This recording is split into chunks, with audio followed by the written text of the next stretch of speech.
Hey folks, it is Jordan with the Young Turks and TYT Politics. Happy Election Day. Let's hope it ends quickly and without as much pain as we've all been going through for the last several months. I am symbolically coming to you today from the Cathedral of Corruption. Take a guess. I'm going to flip the camera around for you. That would be the New York Stock Exchange. And on your right would be Wall Street. Let me zoom in for you. Wall Street.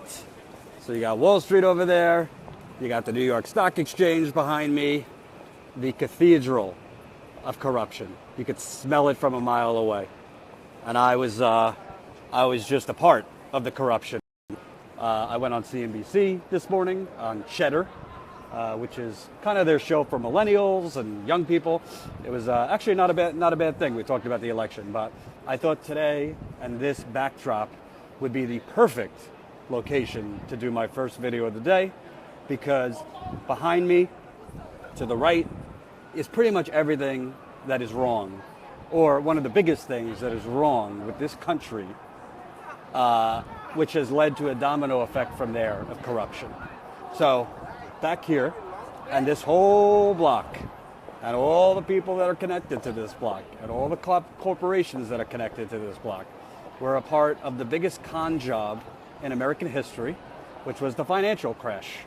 They were a part of that in the late 2000s, screwing people out of their money, screwing people out of their life savings, screwing people out of their retirement accounts, in conjunction with the politicians who set the rules and cut the regulations for them to do so. These very politicians, including Hillary Clinton. Donald Trump, who was the Republican nominee, was on the other side of this, playing politicians, because they're all in bed together. Wall Street, the politicians, the corporations, the lobbyists. We've seen the media. By the way, before I came on live with you, I just broke one of the WikiLeaks emails that shows Chuck Todd, who is the moderator of Meet the Press. You know, that bastion of Sunday show journalistic integrity.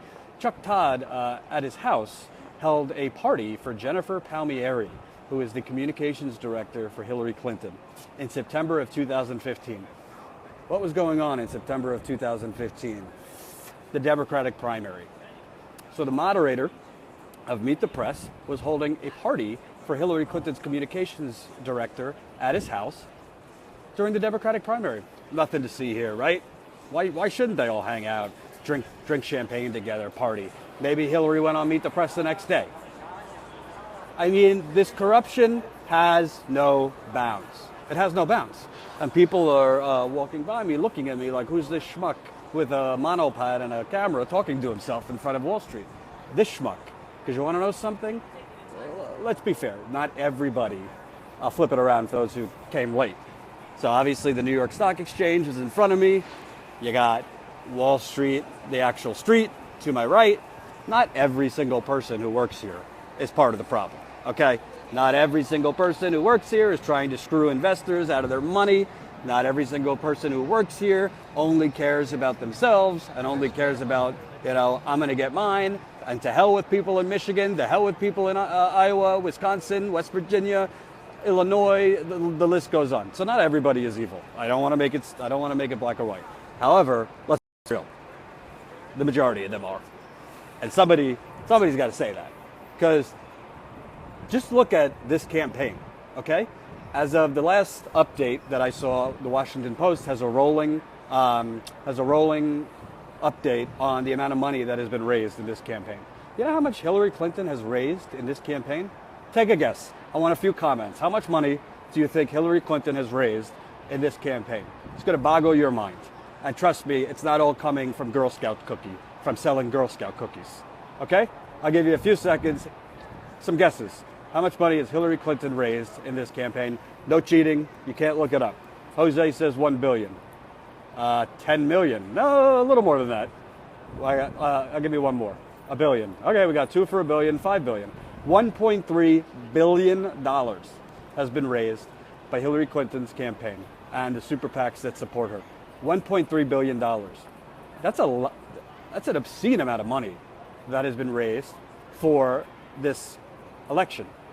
Donald Trump has raised $795 million, which compared to 1.3 billion, kind of a drop in the bucket. Okay, who do you think is funding these people? You think it's your local church? You think it's Girl Scouts of America? No. The people behind me. And by the way, when I say Wall Street, it's not all just one street. Wall Street is a gigantic cluster of banks, private equity, real estate, oil companies attached to Wall Street. Look at the companies putting money and investing into the Dakota Access Pipeline. Deutsche Bank, right? There's foreign banks. There's banks on Wall Street. All have money in these fracking companies, these pipelines. You got 1.3 billion raised by Hillary Clinton. You got 795 billion raised by Donald Trump. You know who raised a shit ton of money not with these people funding him? Take a guess. Bernie Sanders, who I know a lot of you think he sold out and whatever. Our country is not run by a president. We're not voting for an actual president today because the president doesn't run the country. The people behind me run the country. And the people who are supposed to be putting a spotlight, who are supposed to be exposing these people behind me and these corporations behind me who are buying off our elections, you know who the people that are supposed to be holding them accountable? The same people who are holding parties for Hillary Clinton's communications chairman at his house. Chuck Todd of Meet the Press. John Harwood of CNBC, who's been shown in these WikiLeaks to be a complete hack. Politico reporters who have been shown to be colluding with Hillary Clinton's campaign. So the media, I mean, there's no guise anymore. There's no mask over the media. These WikiLeaks has shown that the media is in bed with the politicians to gain access, to break news. You know, the media, they're breaking news that they like to break this election. You know what that breaking news is? It's literally stuff that Hillary Clinton's campaign or Donald Trump's campaign spins. They spin it, and then they spin it, and then they report it to CNN's reporters, and then CNN's reporters report it as news, as breaking news. This, by the way, let me give you an example of that. This happened with Jeff Zeleny of CNN. A couple months ago, while the Democratic primary was still going on, you had Hillary Clinton's campaign tell Jeff Zeleny we're about to embark on a destroy and discredit operation of Bernie Sanders. Okay, so CNN's campaign, CNN was fed something by Hillary Clinton's campaign, which was essentially just PR bullshit. And then Jeff Zeleny and CNN goes on TV, breaking news. Hillary Clinton's campaign is about to turn up the temperature on Bernie Sanders. So they're going to, quote, discredit, and destroy. And what happens then? Bernie Sanders, then the Washington Post takes from that and writes a story. Hillary Clinton says Bernie Sanders not qualified to run for president, which then had Bernie Sanders say, well, Hillary Clinton's not qualified to run for president. Well, you know how this all started? Because Hillary Clinton's campaign fed little bullshit PR to CNN, and CNN reported it as breaking news. I wonder where it was fed. Let me guess, because people like Chuck Todd are hosting parties for Hillary Clinton's communications chair at his house during the Democratic primary. I didn't go to Columbia Journalism School, and I'm proud of it. But I'm pretty damn sure you're not supposed to be fraternizing with the people you're supposed to be covering. There's something wrong with that, right? So let's talk more about this. So New York Stock Exchange behind me, right? Wall Street to my left. From these Republicans and these corporate Democrats who, when you tell them, how about bailing out the students who are buried in fraudulent student loans, who are victims of price gouging out of control by these greedy colleges, and are pretty much in prison for the rest of their life and hundreds of thousands of student loans. How about we bail them out, right? Because we bailed out the banks. Well, no, we can't do that. The students, they shouldn't have taken out the loans if they couldn't pay for it. We can't just absolve people's debt. What example does that send around the country? Okay, so Wall Street we can, because if we don't bail out Wall Street, the economy won't exist on Monday. God bless him, but my brother, who works at a hedge fund, very nice guy, not a douche, he tells me that. If we didn't do what we did with the banks, Jordan, the economy would have been under the water. It would have made the Great Depression look like child's play. And you know what? Maybe he's right. But why is it that I and you had to pay for this taxpayer-funded bailout? Oh, but my brother says, and the Republicans say, and the corporate Democrats say, oh, well, the banks all paid it back. Yeah, the banks all paid it back. I didn't get a check in the mail. I didn't get a check in the mail from the banks paying me back. My 401k took a big dip. Other people, you think people who lost their homes during the foreclosure crisis, did they get their homes back? Did they get a check in the mail? No.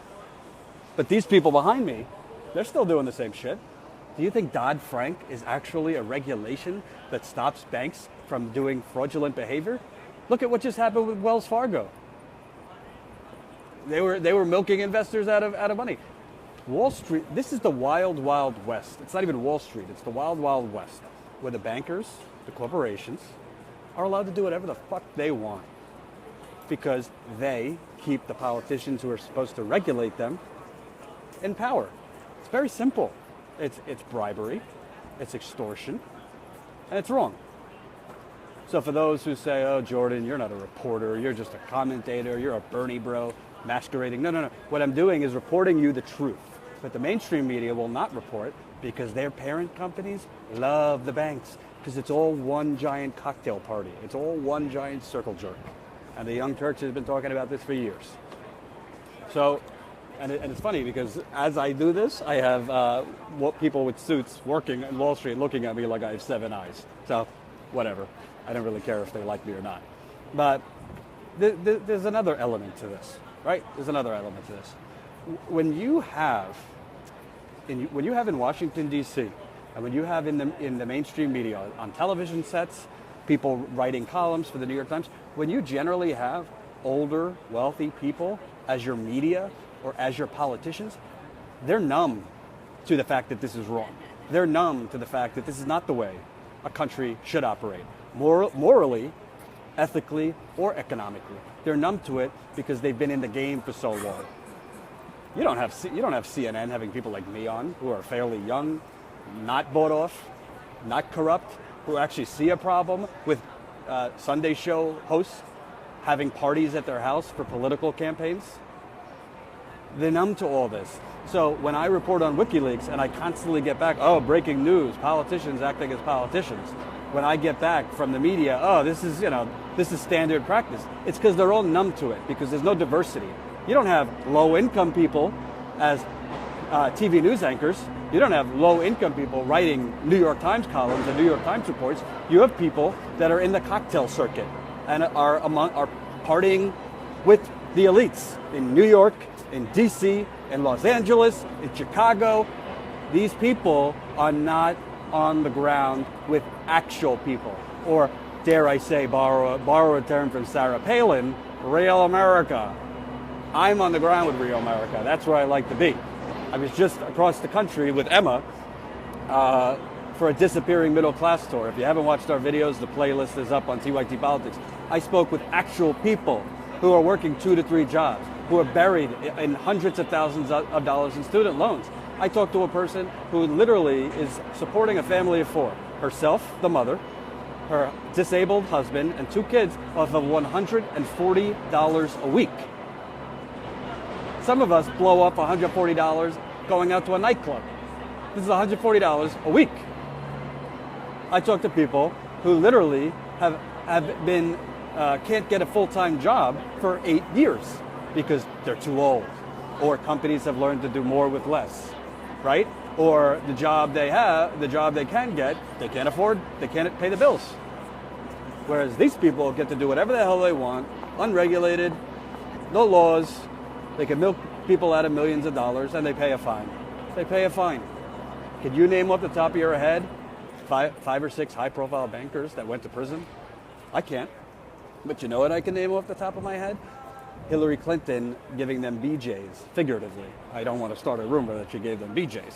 Hillary Clinton kissing their ass in private speeches, telling Goldman Sachs, oh, there was just a misunderstanding about your role in the financial crash. Oh, there's a lot of politicizing that went on, about your role. It wasn't all you guys.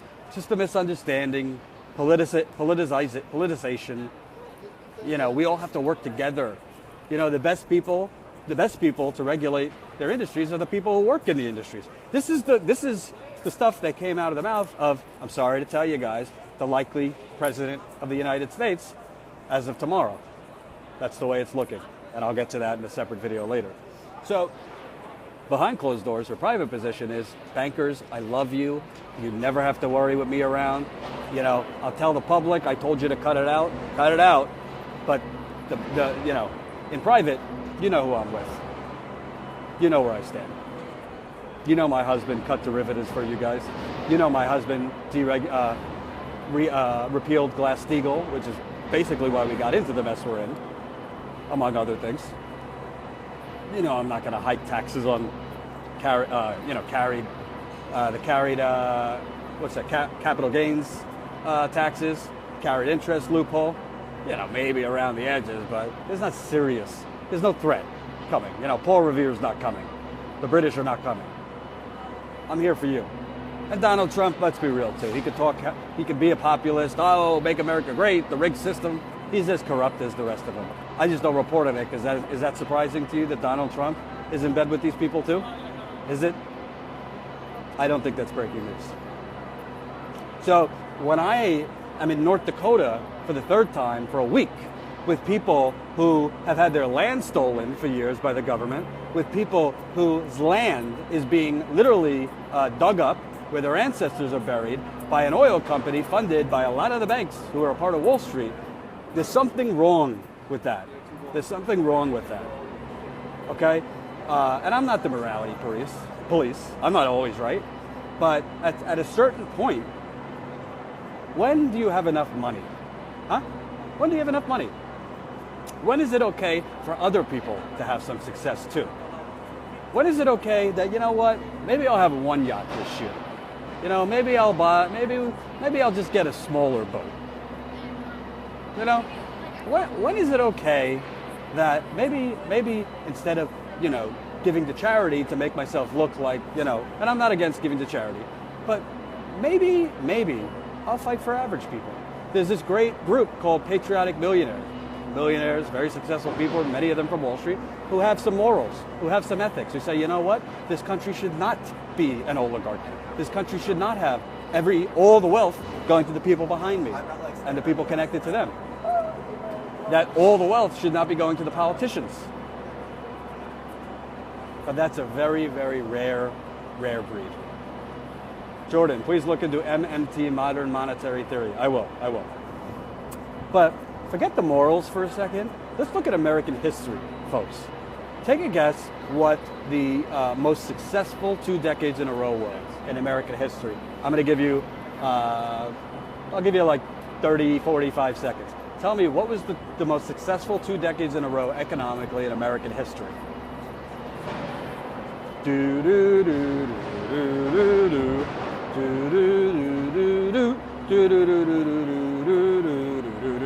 Otto, you got it. First try, Otto. The 1950s and the 1960s. You want to know why that was the most economically prosperous times in United States history? Kendra, you got it on the second try. FDR. You know what FDR did? He said, I invite your hatred. I welcome your hatred. To the bankers, to the wealthy. He said, I'm not president for you. And this was a very wealthy man, by the way.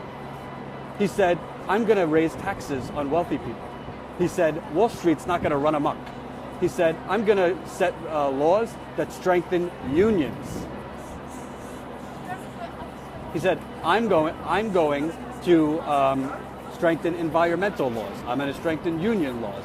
Oh, look, we got a bunch of students here walking here. They like my little lesson in history. He said, I'm going to invest public services and public projects on the people. That was the New Deal. I'm going to create millions of jobs, and the government's going to invest. The government's not going to give out free jobs, free things. We're going to invest in our people because what a shock. You get a return on investment when you invest in people. You get more people having jobs. You know what happens when people have a job? You get more tax revenue because people have jobs. Unions were strong. Taxes on the wealthy were higher.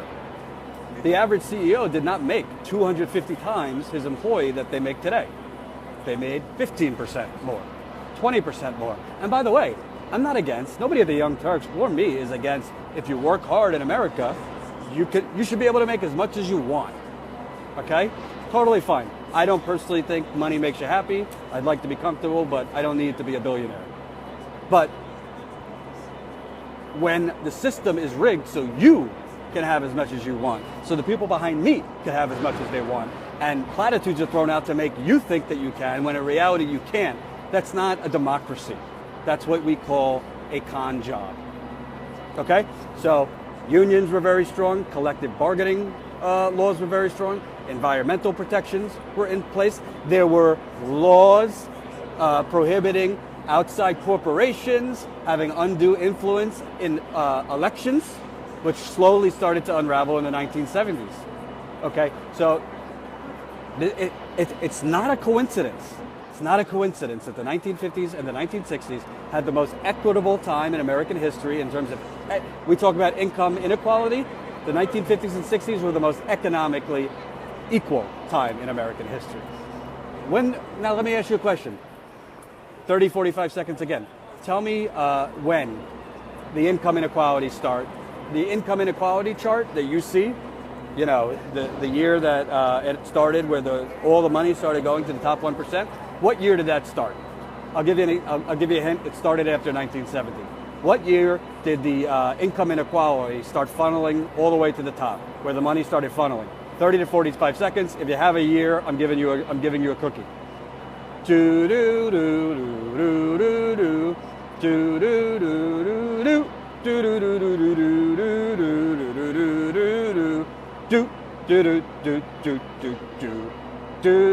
do do do do. Amanda, you're close. Do do do do. Kimberly, you're even closer.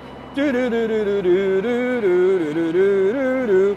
1981, folks. 1981. What happened in 1981? Ronald Reagan became president. And you know what Ronald Reagan did? He gave tax cuts on steroids to wealthy people, supply-side economics, Reaganomics, trickle-down economics. He gave gigantic tax cuts to wealthy people. He gave gigantic tax cuts to corporations. He went after collective bargaining and started the union busting. He exploded the debt with his on steroids military spending for the boogeyman that was Russia and the Cold War. He deregulated the financial industry. Derivatives deregulation started under Ronald Reagan, not Bill Clinton. Bill Clinton only accelerated it and put it on steroids. So it's not a coincidence, folks. 1950s, 1960s, most equitable time in American history. Strong unions, strong regulation, wealthy people had to pay more taxes. Now, do I agree that they should pay 90% of their taxes? No, I don't. I think 45 to 50% is reasonable. You're making your money because you live in America. It's not all because you are so super and work so hard and just on your talent. No, the conditions in America, in a free country, allowed you to go to market with your product, as Elizabeth Warren said. Allowed you the freedom to be entrepreneurial and the market conditions to do so. So God forbid you got to pay 45% or half your money. You'll still have your yacht to the people behind me. So we have 1950s, strong unions. CEOs made 15 to 20% more than their company. Morally, you know, people actually cared about one another. You know, I'm a student of history. CEOs cared if their worker could live, right? What else happened in the 1980s? That's a big deal. Globalization, the new economy, that's the buzzword. We just said, oh, you know, we gotta compete with China, we gotta compete with Mexico, so let's just get cheaper labor. So damn the husband or father in Michigan, in Detroit, in Ohio, in Pennsylvania, they'll figure it out. We need cheaper goods, we need cheaper labor, so let's ship the jobs. GM, gone. Auto plants, gone. Manufacturing, gone. And the politicians allowed this to happen. You want to know why? Because the politicians were never in sync with the people they're supposed to be representing. Maybe a long time ago, but not for many decades, folks. So what you see as a result is today. An election between an oligarchy queen and a neo-fascist. Neither of these people are going to help America. Neither of these people give a flying fuck about average people. I don't care what their platitudes are. I care about the record. Donald Trump doesn't have a record, but we know how he made millions. It was screwing investors, screwing workers, and playing by his own rules. And God bless him. At least he doesn't hide that. At least he's not pretending to be someone he is not. I'd rather you be open about what a douchebag you are. Whereas Hillary Clinton is, on Monday she's the progressive who gets things done. On Tuesday she's a centrist. On Wednesday she's a pragmatist, and on Thursday she's a moderate. And only on Sunday, when nobody's there, she's a Republican. Neither of these people are going to fix America. Neither of these people have any idea what average people are going through. And the people around them do not either. Now, if you want to get into debate, who's worse? We can have that debate all along. I personally don't see that significant of a big difference between the two. I think Donald Trump has a deplorable rhetoric. The way he talks is despicable. And I think Hillary Clinton has a deplorable record. Okay? So you're either going to respond viscerally, oh my God, the way this man talks and the things he's talking about doing, or you're going to respond by looking at somebody's record, by looking at the emails that come out about her and saying, you know what? Yeah, maybe he talks awful, but what am I really going to get from her? What has she done? What has she done for African Americans? What has she done for Latinos? What has she done for low-income people? So you know what? Most reporters don't say it. I'll say it. I voted early this morning, and I voted for Jill Stein, and I have no issue saying it. I know she's not going to win. And I don't even think, honestly, I'm not even in love with Jill Stein, to tell you the truth. I think she's better than both of these. But you know what? At the very least, she clearly cares about average people. Whether her policies could get through is a different story. But at least she cares. Okay? So I don't believe if you're in Ohio or somewhere that matters, I'm not going to tell you who to vote for. Vote for whoever you want. And if you're not somewhere that matters, vote for whoever you want. But I'm not going to vote. If I vote for Hillary Clinton, I'm endorsing corruption. Right? If I vote for Donald Trump, I'm endorsing fascism. So I'm not going to lose any sleep. And you know what? If Donald Trump happens to win, I did my job. I didn't try to help Donald Trump. I exposed the truth. If Hillary Clinton loses, she has one person to blame, and that's her. She voted for the Iraq War. She voted to kiss the bank's ass, right? She took their money. Okay? And in the age of social media and independent journalism, that was not going to be kept secret. So what happens to her, if she wins, if she loses, it's on her. It's not on journalists to expose the truth. And the Hillbots can come after me all they want. I invite your hatred. I did my job. I'm one of the few people still doing journalism in America. But don't let anyone fool you that, the country, things could be better, but it's okay. Things are getting better. The unemployment rate is below 5%. People's incomes are rising steadily, more so than they have. No. Bernie Sanders had it right. The country is in a crisis. It's a 30-year long crisis. And the crisis is there was a backroom deal made a long time ago between banks, corporations, lobbyists, media, and the politicians. And until that room until the people torpedo that room and stampede on that room and cut that deal in half and bring the power back to the people, you're going to have artificial change.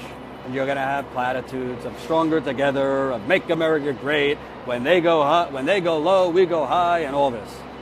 It's all nonsense. And you know what? Saying things like this usually doesn't get you a job on CNN, but I don't want a job on CNN. Occasionally it gets you blacklisted, and I don't care if I get blacklisted. I'm going to do journalism right, and if that means I only get to do it for a little bit, then so be it. So folks, for the people that came in late, just as a little reminder, behind me is the New York Stock Exchange. To my right is Wall Street, which I call the Cathedral of Corruption. Today, we have an election between a queen of the oligarchy and a neo-fascist. Okay? So you do what you want. I don't tell people how to vote. I just told you how I voted. But when anyone tells you, when your parents or your grandparents tell you, yeah, things could be a little better, but we're doing okay. No, no, no. I could tell you because I've been around the country for a year. We're not doing okay, folks. It's not that things could be a little better. Things need to be a lot better for people to survive. You can't operate all your life struggling to pay your rent, struggling to pay the bills, having to decide between taking medicine this week or going grocery shopping. I've met many people on the road this year who have that decision to make. You can't operate that way forever before the house of cards falls down on you. And I know a lot of you watching here are living in that horror. That shouldn't be. In America, if you work hard, whether you're working at a supermarket or working as a journalist, if you work hard, if you work the right way, if you have talent, whatever it is, you should have the dignity of not having to struggle. We all have unexpected struggles in our life, right? Sometimes you have a health issue come up. Sometimes you have a mental health issue come up. I've had both. I've suffered from depression in the past. I'm not ashamed of it. I suffered from depression. I got in a bad car accident a few years ago. Had a lot of pain physically. But that shouldn't bankrupt me. And more so, if I make a mistake, whether it's legally or whatever, why should I have to go to jail? Why should African Americans who smoked crack or whatever it was in the 90s, a lot of these people are in jail for 20, 30 years. Whereas these people who defrauded millions of people out of their life savings, they're in there right now doing similar things. Let's not even get into the wars we're sending soldiers for no reason. Killing soldiers to profit overseas and to get oil money. It's a whole nother video. So make no mistake, the fight is only beginning. I'm just getting started. Granted, I'm going to take a vacation. I'm burnt out. This is a long year. I've been working 7 days a week. But the fight's just getting started, folks. Whether it's Hillary Clinton, Donald Trump, doesn't matter. The time for a pity party is over. The time, we're angry about what happened during the primary with Bernie. You can be angry, but that's not going to change anything. It's time to get up, whether it's social media, nonviolent protests, more extreme measures. Susan Sarandon's trying to get people to take their money out of these banks that are funding the Dakota Access Pipeline. It's time for everybody to come together in the progressive movement and fight.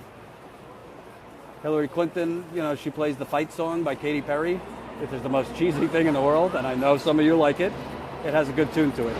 But the time for pity is over. The time to fight is here.